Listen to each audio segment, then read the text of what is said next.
এক বাঁশিওয়ালা এসছিল। তখন ফাল্গুন মাস। গাছে গাছে কত রং, কত শোভা, কত পাখির কলতান। নদীতে কি অপরূপ ছায়াময় ঢেউ, দূরপথে কি মায়াবী আলো, বাতাসে কি সুগন্ধ। এক বাঁশিওয়ালা এসেছিল। তার বাঁশির সুর মোমের আলোর মতো স্নিগ্ধ, তার বাঁশির শব্দ পাতা পাতা ঝরার মতো পেলব। তার বাঁশি কি করুণ, কি মোহময়।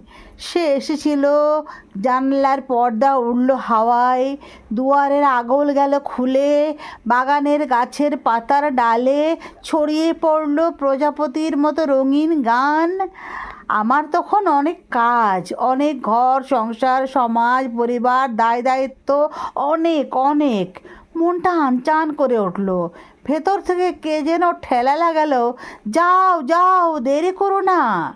কিন্তু আমার দেরি হয়ে গেল।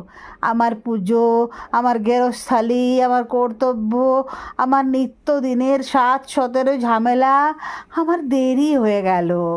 যখন সব সেরে সব চুকিয়ে ছুটে গেলাম বাইরের বড় দরজাটারও বাইরে, রাঙা ধুলোর বিষণ্ণ পথে, তখন বাঁশিটি পড়েছিল ভাঙা, সুরহীন, স্তব্ধ। গোধূলির সোনালি আলোয় বাঁশিটাকে মনে হলো যেন এক ঝরা পাতা বুঝি। আমি আমার সবটুকু দিয়ে বাঁশিওয়ালাকে খুঁজলাম।